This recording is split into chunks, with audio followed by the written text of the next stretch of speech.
Assalamualaikum warahmatullahi wabarakatuh. Alhamdulillah, hari ini adalah masa paling indah di dalam proses untuk S3 saya, dan perkenalkan terlebih dahulu, saya Ratih Prananingrum dari Prodi S3 Penyuluhan Pembangunan Pemberdayaan Masyarakat, minat promosi kesehatan. Hari ini adalah hari di mana saya melaksanakan sidang ujian tertutup yang melalui proses sangat panjang dengan judul Pengaruh Strategi Coping Terhadap Kecemasan dan Kualitas Hidup Ibu Hamil.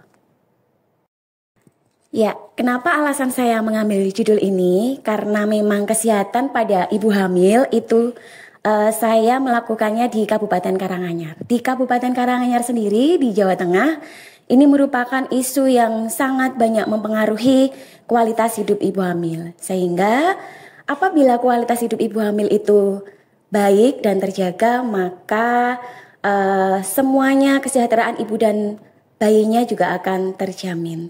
Kemudian penelitian ini merupakan tentang faktor-faktor yang mempengaruhi kecemasan maternal dan kualitas hidup ibu hamil di Kabupaten Karanganyar yang sangat diperlukan, karena berdasarkan dari data Dinas Kesehatan Kabupaten Karanganyar, tingkat kunjungan ibu hamil yang mengalami gangguan kecemasan dan depresi masih cukup tinggi.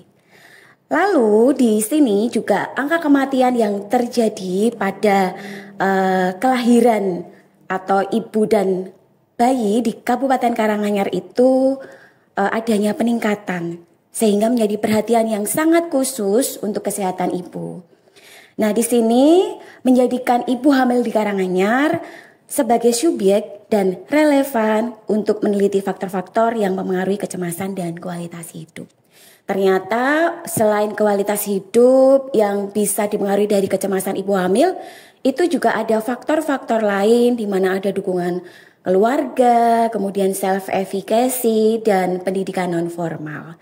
Nah, bagaimana strateginya agar kualitas hidup ibu hamil itu lebih meningkat? Maka diadakannya coping strategi.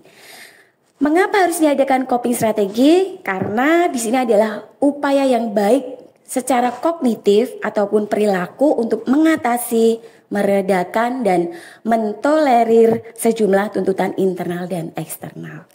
Lalu di sini juga akan strategi coping, di mana cara berpikir dan bereaksi itu diarahkan untuk mengatasi beban ataupun transaksi yang menyakitkan. Karena kecemasan itu biasanya dari kekhawatiran ibu pada saat nanti mau melahirkan, kekhawatiran adanya kecacatan janin, dan bagaimana nanti kesehatan ibu dan bayinya pada saat melakukan ke fasilitas-fasilitas kesehatan yang rumahnya jauh. Karena kita tahu sendiri di Kabupaten Karanganyar, walaupun pegunungan dan aksesnya jalan sekarang sudah lihat lebih baik ya, ternyata memang harus ditingkatkan untuk kualitas hidup bagi ibu dan bayinya. Ya, dari hasil penelitian ini ternyata memang yang pertama adalah dukungan keluarga yang merupakan orang terdekat untuk ibu hamil itu sendiri, dan secara efektif lebih mampu mengembangkan coping strategi yang lebih efektif dan mengalami peningkatan kualitas hidup ibu hamil. Lalu di sini selain itu juga ada faktor-faktor lain seperti aspek psikologis dan layanan kesehatan mental yang memang harus diperkuat. Kemudian di sini ada juga self-efficacy. Lalu untuk self-efficacy sendiri, di mana terhadap coping strategi, di sini hasilnya juga ternyata self-efficacy itu merupakan prediktor yang signifikan untuk strategi coping yang lebih baik, dan pada akhirnya dapat meningkatkan kesejahteraan ibu di Kabupaten Karanganyar. Meskipun faktor eksternal seperti dukungan sosial dan kondisi fisik juga diperlukan.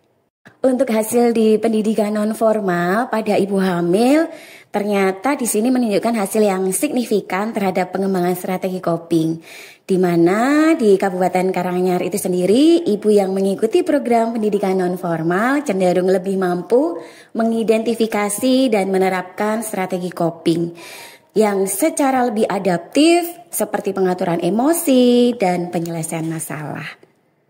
Ya, ternyata kecemasan ibu hamil itu tidak bisa disepelekan. Sebab ibu hamil sangat rentan terhadap kondisi janin yang dikandungnya. Kualitas hidup sangat dipengaruhi oleh kecemasan ibu hamil. Maka dukungan sosial, self-efficacy, dan pendidikan nonformal juga menjadi faktor yang sangat berpengaruh sehingga bisa dilaksanakan coping strategi untuk menjadikan kualitas hidup ibu hamil itu menjadi lebih baik. Sehat terus untuk ibu hamil dimanapun berada dan salam sehat untuk semuanya. Wassalamualaikum warahmatullahi wabarakatuh.